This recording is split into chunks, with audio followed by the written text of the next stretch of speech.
Hola amigos, hoy en Motork os traemos de nuevo el Ioniq 5, pero es la versión renovada. ¿Qué se ha renovado? Bueno, pues motor, se ha renovado también la parte neta de la batería y por supuesto algunos otros detalles que os queremos enseñar. Vamos a hacer una revisión rápida y también la prueba de consumo a diferentes velocidades. Vamos a verlo.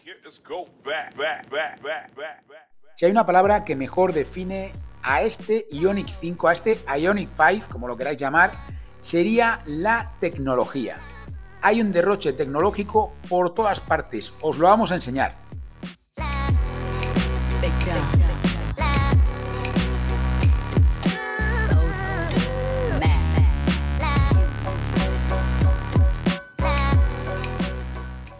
Algunos de los detalles que han cambiado serían el motor, la batería, pero también, por supuesto, esto que veis aquí, que son unos espejos virtuales diferentes de los que teníamos hasta el momento, que eran unos espejos convencionales, donde veis también que tenemos una pantalla específica, tenemos dos por supuesto, una a cada lado, de unas dimensiones yo diría que bastante generosas, y bueno, sería una de las novedades o de los aspectos que más se notan en el interior. Si antes ya sorprendía por la estética este Ioniq, ahora lo hace mucho más con elementos como esos espejos virtuales o ese techo panorámico de cristal que es impresionante, que le da un aspecto realmente pues increíble desde el punto de vista tecnológico, y también por supuesto la modularidad que tenemos en los asientos posteriores yo creo que es reseñable.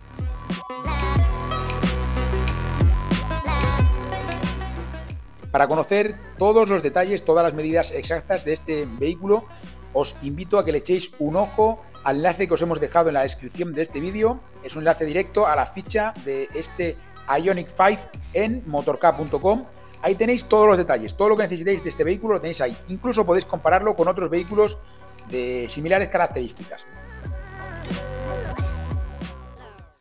Uno de los cambios introducidos en esta nueva actualización sería que el motor del eje posterior, recordemos que este solo tiene uno, ahora cuenta con 228 caballos de potencia, el mismo par y estas prestaciones.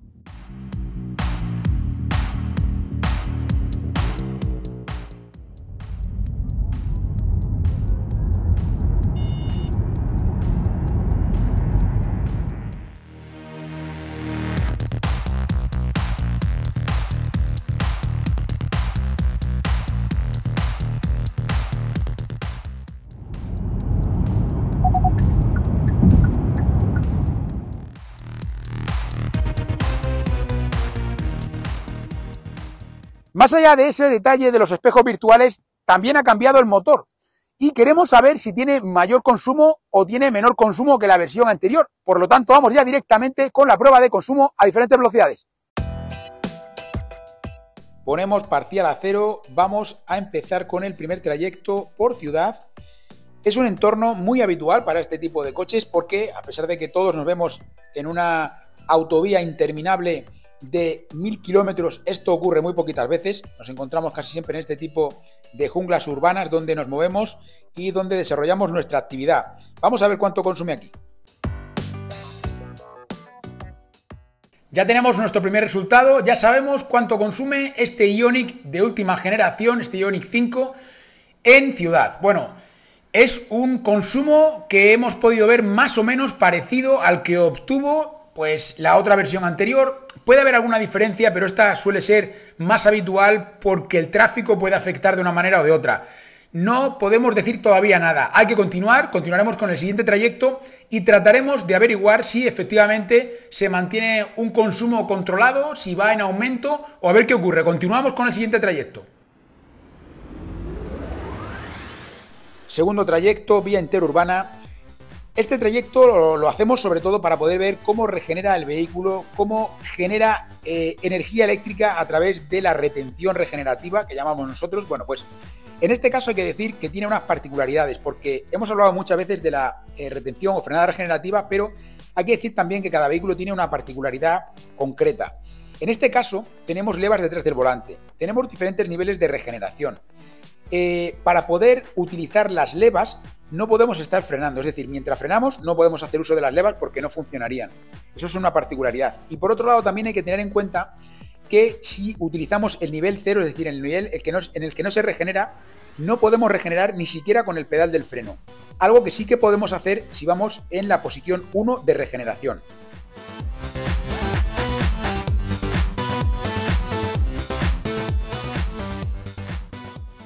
Este consumo interurbano que habéis podido ver aquí es muy parecido al consumo interurbano que obtuvo la versión anterior. Por lo tanto, podemos decir que cuando no hacemos uso del control de velocidad de crucero, más o menos nos estamos manteniendo ahí. A ver qué ocurre en el siguiente trayecto, que ahora sí haremos uso del control de velocidad de crucero. Vamos con el siguiente a 100 km por hora.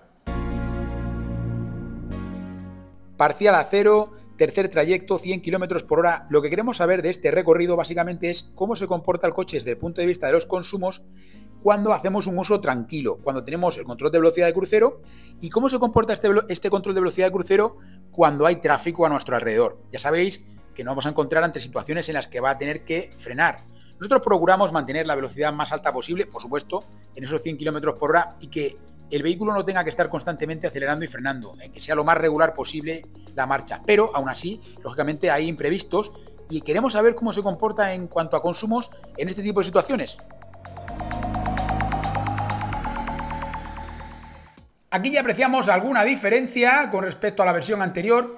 Me guardo para el resumen final los detalles de este trayecto en concreto y también del principio, del primero que hemos hecho en vía urbana. Vamos a continuar con el último trayecto, el más comprometido, el más complicado para un eléctrico.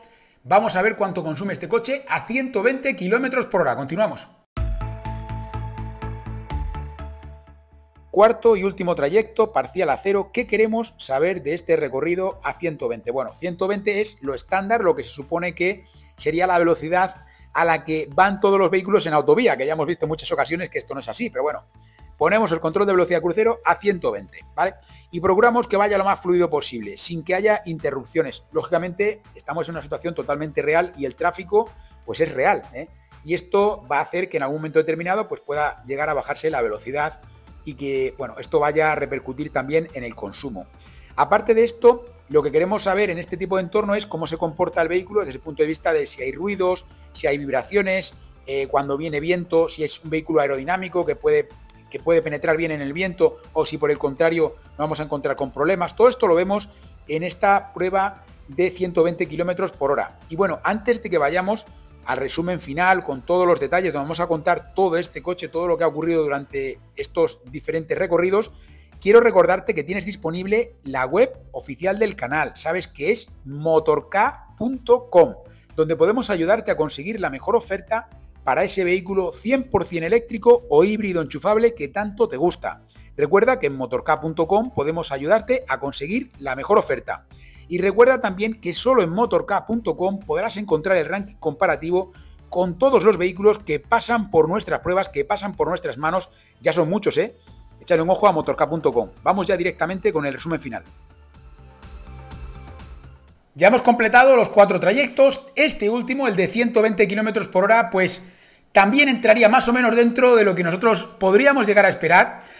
Aquí, en esta prueba de hoy, lo que queríamos averiguar sobre todo es qué ha ocurrido con este vehículo con respecto a la versión anterior. Tendríamos diferentes posibilidades. La primera de ellas es que hubiera empeorado con respecto a la versión anterior. La segunda opción sería que se hubiese mantenido igual.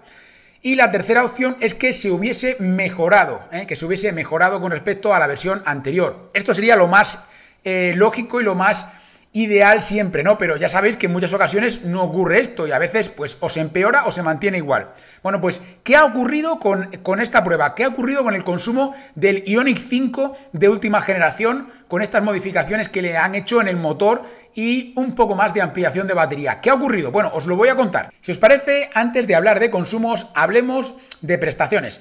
Hemos visto la prueba de aceleración y adelantamiento al inicio de este vídeo y hemos podido apreciar cómo esos 7,3 que anuncia se han quedado al final en 7,5. Bueno, esta pequeña diferencia la podemos apreciar en muchos vehículos que hemos probado en el canal. Cuando tú le pasas realmente pues nuestra prueba, nuestro test, pues normalmente siempre suele haber una bajada en el rendimiento en la inmensa mayoría de los casos. Sí que es verdad que hay alguno que incluso lo ha llegado a mejorar, pero son casos muy concretos. Lo normal es que la tendencia sea a la baja.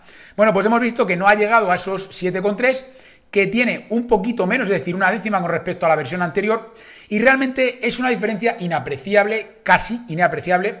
Nosotros hemos podido notar una pequeña diferencia en cuanto a la potencia, sobre todo cuando vamos con el modo eco. Se percibe que tiene un poco más de brillo en el acelerador, es decir, que tenemos un poco más de par disponible en ese momento. Y fijaos que el par es el mismo, pero la potencia hace que podamos llegar a sentir como una sensación de que tenemos el acelerador un poco más cargado, aunque vayamos despacio. Esto es lo que nos ha transmitido desde ese punto de vista. Hablando ya de lo que serían consumo a diferentes velocidades, dejamos a un lado prestaciones.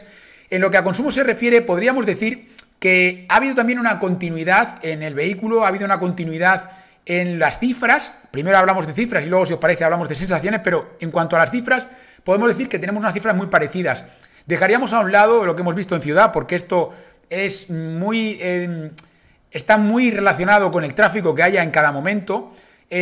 Nosotros procuramos que sea más o menos igual, pero lógicamente siempre puede haber una pequeña variación, ¿no? Y aquí se aprecia que hay una pequeña variación, sobre todo más determinante por el tráfico, que por otro motivo. Pero bueno, de todos modos, también se ve que hay una tendencia al alza, aunque a lo mejor la diferencia con el mismo, exactamente en las mismas condiciones, hubiera sido medio kilovatio hora, la realidad es que ha sido más alta, ¿no? Ha sido más de ese medio kilovatio hora. Entonces, esto por un lado. Luego hemos visto que, sin embargo, cuando hacemos una conducción por vía interurbana, se mantiene muy, muy parecido. De hecho, sí, lo ha clavado prácticamente la cifra de la anterior prueba que le hicimos a la versión anterior. Y luego ya cuando hacemos uso del control de velocidad de crucero, más a 100, que esto es lo curioso, más a 100 que a 120, se ha percibido que ha habido un aumento, un incremento en el consumo. ¿Esto será suficiente para poder tener un peor resultado desde el punto de vista de la autonomía? Muy pronto lo podremos comprobar porque ya estamos directamente inmersos en la prueba de autonomía. Con este vehículo vamos a saber si se ha ganado algo de autonomía, si se ha igualado a la autonomía anterior o si se ha perdido. Recordemos que se le han añadido otros elementos al vehículo, como por ejemplo, en este caso no tenemos el techo fotovoltaico, pero tenemos un techo solar panorámico, tenemos también esos espejos, ¿no? Esos espejos virtuales que tienen pues unas pantallas que, bueno, yo entiendo que también tienen un poquito más de peso. Ahí también se pueden comparar las dos versiones, que las tenemos en motork.com, ya sabéis, las dos fichas, las vais a poder comparar para saber la diferencia de peso y demás. Ahora, si os parece, simplemente un comentario con respecto a las sensaciones que nos transmite. Dejando a un lado las prestaciones, que ya hemos hablado de ellas, y lo que nos ha transmitido, podríamos decir que este coche, desde el punto de vista de los consumos, pues nos parece muy parecido a la versión anterior, muy, muy parecido. No sabemos qué es lo que va a ocurrir en la prueba de autonomía, pero nos da la sensación de que el consumo es muy parecido al anterior, Entonces, no sabemos si realmente va a haber un cambio drástico o no. Pero hay que entender que, aunque se haya incrementado un poquito la potencia, esa potencia no se va a notar en todos los modos de conducción. Recordemos que nosotros utilizamos el modo eco, no necesitamos toda esa potencia, no necesitamos los 228 caballos, si mal no recuerdo, que tiene esta versión ya, para poder hacer una prueba de consumo a diferentes velocidades, porque para poder ir a 120 no necesitamos el modo Sport, por ejemplo, ¿no? Bueno, simplemente esto. Bueno, amigos, pues hasta aquí el vídeo de hoy. Queda pendiente, por supuesto, esa prueba de autonomía que estamos ya desarrollando, que muy pronto la podréis ver aquí, la podréis disfrutar aquí en Motork. Y espero que os haya gustado el vídeo de hoy. Dad like si os ha gustado. No olvidéis suscribiros al canal. Buscáis por aquí abajo un botón que dice suscribirme. Si no estáis suscritos todavía, suscribirme, que no os cuesta nada, que es muy sencillo. Solo hay que darle al botón donde dice suscribirme. Y también os invito a que os deis de alta como usuarios premium dentro de la comunidad Motork. Le dais ahí y ese botón dice unirme. Bueno, pues le dais a ese botón y directamente nos estaréis ayudando con muy poquito para que podamos seguir fomentando la movilidad eléctrica. Y por supuesto tendréis ventajas como que seréis los primeros en saber qué vehículo vamos a probar próximamente. Os vamos enseñando todas las novedades a través de la comunidad premium. Hay una comunidad premium específica en YouTube y bueno, pues ahí podréis ver todos los detalles de lo que vayamos publicando próximamente antes que nadie y tendréis contacto directo con nosotros, nos podéis hacer preguntas, os plantearemos cosas, bueno, es muy interesante, ya os digo. Ahí también os podéis dar de alta donde dice unirme. Y por supuesto, amigos, como siempre, nos veremos en futuros vídeos.